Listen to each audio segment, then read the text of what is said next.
Untuk sambutan yang pertama akan disampaikan oleh perwakilan dari BPGP Jawa Barat kepada yang terhormat Bapak Ian Supriyana SEMM, disilakan.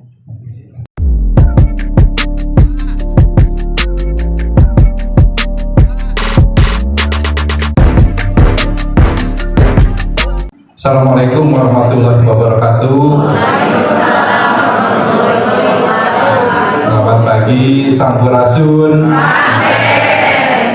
Yang terhormat Kepala Dinas Pendidikan Kabupaten Ciamis yang alhamdulillah dihadiri oleh Sekretaris Dinas Pendidikan Kabupaten Ciamis Bapak Unit Setiawan SPD MSI, dan para pejabat dari lingkungan Disdik Kabupaten Ciamis. Yang saya hormati Kepala KCD Wilayah 13 yang diwakili oleh Ibu Rebeka Sinaga.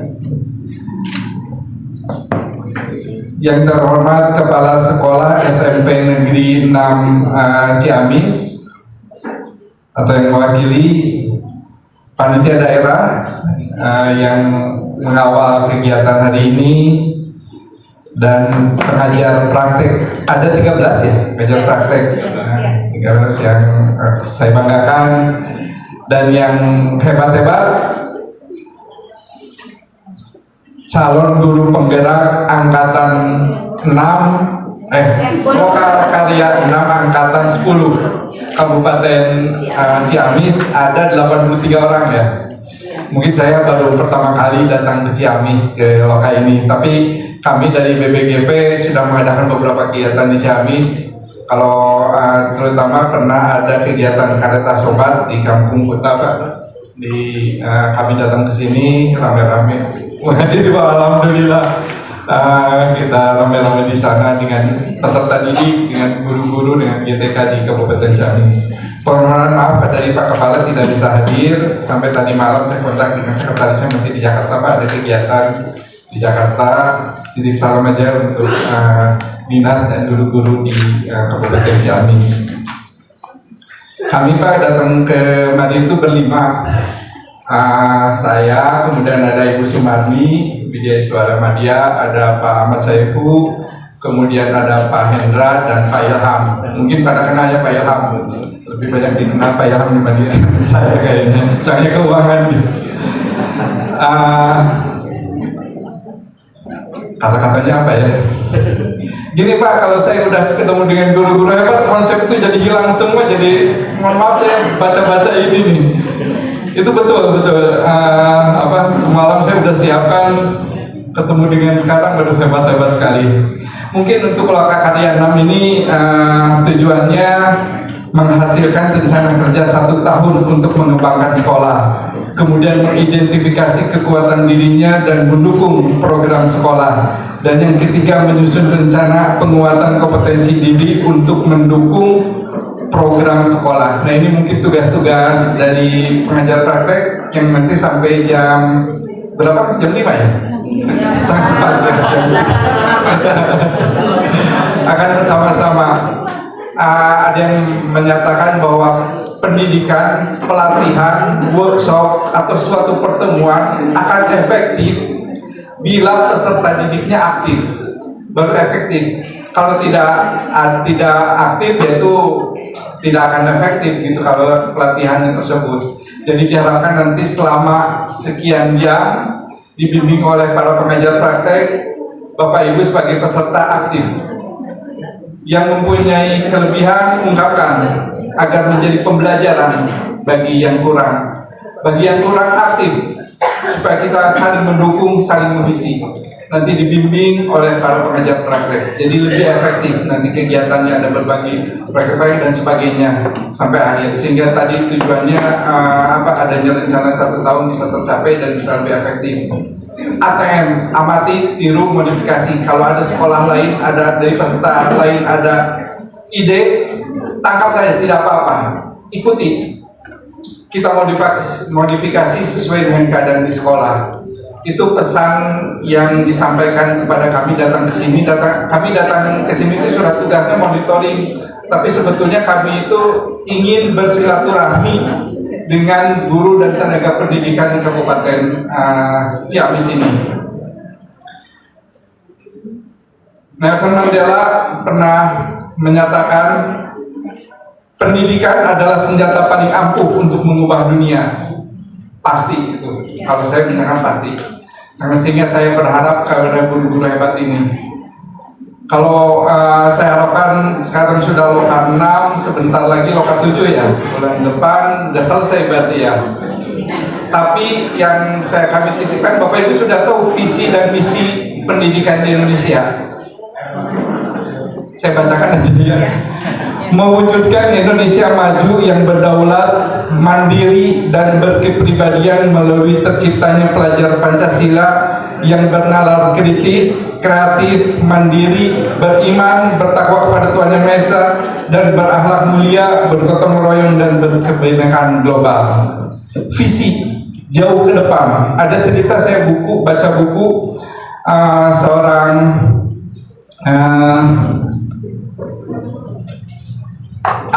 di film Alice in Wonderland menyatakan begini, dia sedang menuju jalan di hutan, ketemu dengan seekor kucing. Kucing itu namanya Kasir, menyatakan, jika kau berjalan cukup jauh, maka kau akan tiba di suatu tempat akhirnya. Jelas, kalaupun tidak punya tujuan, kalau kita berjalan akan tercapai, tapi akan ribet. Tapi kalau kita sudah mempunyai tujuan, visi yang jauh yang belum tahu kita itu ada apa di sana, tapi kita sudah tahu, kita akan lebih fokus. Dibandingkan nanti aja tahun 2045 gimana nantilah paling kita menjadi negara emas atau cemas. Nah, di sana kita harus mempunyai tujuan. Tahun sekian harus menjadi emas, generasi emas. Entah itu bagaimana, pokoknya kita mempunyai tujuan di sana. Kami harapkan Bapak Ibu sudah mempunyai tujuan dulu, visinya dulu kita tuju, supaya kita fokus dalam mendidik peserta didik. Bapak Ibu fokus ke sana sekarang, mengikuti program PGP, belum administrasi yang lain-lain dan sebagainya. Tuntutan zaman, tuntutan siswa, tuntutan orang tua, tuntutan masyarakat sangat-sangat sampai sekali. Sampai enggak? Nggak apa-apa.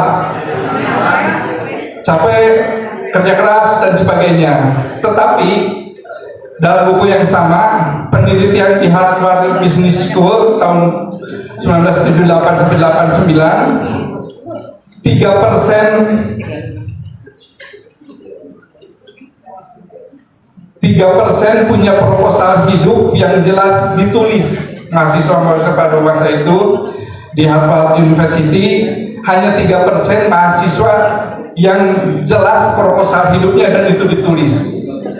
Dan 13% mempunyai proposal hidup tapi tidak ditulis. Sedangkan 84% tidak punya proposal hidup yang jelas. Tetapi 10-20 tahun kemudian oleh institusi yang lain diteliti, orang yang 3% tadi yang bercapek-capek di awal menyiapkan segala proposal dan tertulis, penghasilannya 10 kali lipat dari total semua yang 84% tersebut. Jadi mungkin ada peribahasa, hasil tidak mengkhianati proses. Proses tidak mengkhianati hasil. Ya, artinya kita bercapek-capek sekarang. Bagaimana ini kebijakan pemerintah ini berubah-ubah, banyak PMN dan sebagainya, ikuti. Karena ada lagi ini di buku yang sama. Karena saya baca buku itu betul-betul dibaca, layaknya seleksi alam. Segelintir orang berhasil memanfaatkan kecemasan dan penderitaan sebagai inspirasi untuk mengubah keadaan, dan kita menyebut mereka sebagai pemenang. Sementara untuk kebanyakan orang, ketidakpastian masa depan dan penderitaan justru memenjarakan mereka seumur hidup di tempat pertama kali ia menyadari penderitaan tersebut. Saya ini baca bukunya dari buku judulnya Mental Pemenang versus Mental Pecundang. Saya banyak ngambil dari sana intisari-intisarinya, dan saya titipkan masa depan yang akan datang itu kepada Bapak Ibu guru hebat ini. Terus dari tadi itu saya melihat merinding, makanya buyar saya membaca ini aja yang Bapak Ibu. Terbayang anak cucu saya, mungkin anak cucu Bapak Ibu juga, 10 tahun atau 20 tahun lagi bagaimana kalau tidak dipimpin oleh pemimpin-pemimpin hebat. Pemimpin yang tadi berwawasan luas, bertakwa, berwawasan luas, bertakwa, luhung ilmunya apa dan sebagainya, yang pelajar Pancasila. Kalau dipimpin oleh mereka, cucu saya, cucu Bapak Ibu akan senang. Para petani, buruh, guru dan sebagainya akan sejahtera, akan bahagia. Dan 10-20 tahun pemimpin itu sekarang ada di Bapak Ibu, di peserta didik Bapak Ibu. Jadi kami harapkan coretlah tinta emas kepada mereka. Bapak Ibu bisa menunda-nunda, tapi waktu tidak bisa menunggu, terus bergulir. Nanti aja kelas 6, nanti aja SMP, atau nanti aja pada waktu keluar SMA atau kuliah. Tapi waktu terus berjalan. Saat ini kami harapkan Bapak Ibu dari sekarang, dari nanti mulai hari Senin, tanamkan tinta emas, coretlah dengan tinta emas. Kami harapkan itu, karena sekarang terus terang saya diskusi dengan keluarga, di keluarga teman-teman, masalah masa depan. Wah, anak saya nanti akan disekolahkan di luar negeri, akan dididik private, semua keluarga begitu, tapi akan dimasukkan ke perusahaan asing supaya terjamin hidupnya. Saya bingung kan, wah ini pegawai negeri bagaimana? Tapi saya punya teman Bapak Ibu, saya punya berharapan kepada Bapak Ibu mendidik peserta didik agar cucu saya menjadi tenang. Meskipun cucu saya menjadi direktur teknik, tapi direktur utamanya dari lulusan Kabupaten Ciamis, dengan yang hebat itu anak saya akan bahagia. Suatu saat saya selalu memimpikan, selalu menghayal. Saya paling enak itu menghayal. Suatu tua nanti di pinggiran kampung, saya nongkrong di warung, mendengarkan cerita rakyat, petani, buruh, nonton TV, mereka bangga, wah pemimpin ini nonton TV, pemimpin ini hebat sekali, kita jadi bahagia, kita jadi sejahtera. Saya bisa berucap, 20 tahun yang lalu saya pernah ketemu dengan guru-guru mereka, guru-guru hebat dari Kabupaten kami. Itu yang saya harapkan terus terang. Saya sangat berharap, karena itu yang akan menjamin, mungkin menjamin cucu Bapak Ibu juga suatu saat nanti bisa mensejahterakan guru-guru pada waktunya nanti, petani-petani. Karena saya yang banggakan itu guru dengan petani nelayan atau peternak. Itu yang saya banggakan, karena mereka sangat-sangat tulus dan sangat tergantung sama yang pencipta. Itu yang saya pegang. Saya sangat berharap ke dua profesi ini. Rekan saya pernah mengatakan di dunia ini hanya ada dua profesi, profesi guru dan profesi lainnya. Karena profesi lainnya mau dokter, insinyur, apapun juga dibimbing, dididik oleh seorang guru. Hanya ada dua. Dan saking agungnya, kami itu selalu berkata, satu kaki Bapak Ibu itu sudah di surga, karena telah memberikan pendidikan, didikan, pengetahuan kepada mereka. Dan kalau mereka dipakai, akan amal kita menyambung terus. Guru saya yang memberikan pelajaran 1+1 sama 1+2 A, B, C, mungkin ketika saya mengucap, ketika saya berhitung uang jutaan, kalau ada, terus kemudian kalau saya membaca ataupun membaca masalah yang lain, masalah-masalah apapun, mengalir terus pada guru-guru saya waktu kecil. Pasti itu karena saya pakai terus. Dan satu kakinya lagi tinggal keikhlasan Bapak Ibu selama ini, sehingga insya Allah Bapak Ibu jaminan di surganya sudah ada. Tetaplah meskipun capek, meskipun riweuh, meskipun banyak tugas, tetaplah mengabdi untuk peserta didik kita, karena itulah yang bisa mengubah peradaban itu hanya pendidikan. Kalau Nelson Mandela, dan saya juga meyakini itu. Bapak Ibu, ini ada tangannya Bapak Ibu, saya sangat berharap doakan mereka peserta didik, karena suara Bapak Ibu, tangan Bapak Ibu hanya sampai sebatas pagar. Di luar sana kita tidak tahu perkembangan atau informasi yang sudah globalisasi tidak dibatasi negara. Pergaulan mereka itu di luar kita tidak bisa pantau 100%. Masa depannya juga dipengaruhi oleh yang lain dan sebagainya, pengaruh-pengaruh lain-lain kita sudah tidak bisa pegang hanya di sekolah. Doakan mereka agar mereka tetap hafal, tetap teguh, tetap lurus. Meskipun peserta didik itu ada yang berprestasi atau tidak, tetap doakan mereka. Bila perlu pada upacara dan sebagainya, doakan, tantangkan, doakan mereka. Insya Allah kalau mereka akan banggakan Bapak Ibu ketika wah, pemimpin perusahaan ini, pemimpin daerah ini sangat dilulukan, sangat dibanggakan oleh rakyatnya.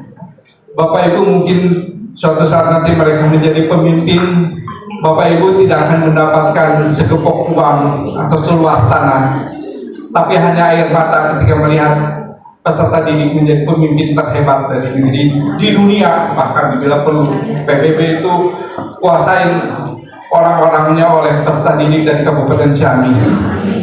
Perusahaan-perusahaan besar di Indonesia, di luar negeri bila perlu, ataupun pejabat-pejabat ataupun kepala daerah, kepala lingkungan, bila perlu isi dengan peserta didik dari Kabupaten Ciamis ini. Masih luas bahasa Indonesia ini kalau diisi oleh peserta didik dari Kabupaten Ciamis ini. Tapi titip peserta didik kita, coretlah dengan tinta emas peserta didik kita. Mungkin itu saya hanya kemarin itu ada pertemuan. Ini apa yang disampaikan udah tujuannya saja, sisanya terserah kesempatan saya mengharapkan kepada Bapak Ibu akan masa depan negeri ini hanya ada di tangan Bapak Ibu. Mungkin itu dari kami. Terima kasih kepada SMP Negeri 6 Ciamis yang memfasilitasi kegiatan ini, rekan-rekan panitia dan KCD dan Dinas Pendidikan Kabupaten Ciamis. Kami mengucapkan terima kasih atas kerjasamanya selama ini. Semoga bisa kita lebih tingkatkan dengan tujuannya untuk peserta didik. Oh ya, satu lagi ini ada pesan. Bapak Ibu kalau lulus GP kan ada peluang menjadi kepala sekolah dan pengawas. Sisihkan dulu itu peluang itu. Biarkan para pejabat dari Dinas Pendidikan yang akan menilai Bapak Ibu. Perlihatkan tujuannya bukan sebagai kepala sekolah atau pengawas. Syukur-syukur bisa. Kalau tidak, tujuan mulia Bapak Ibu tetap jalankan.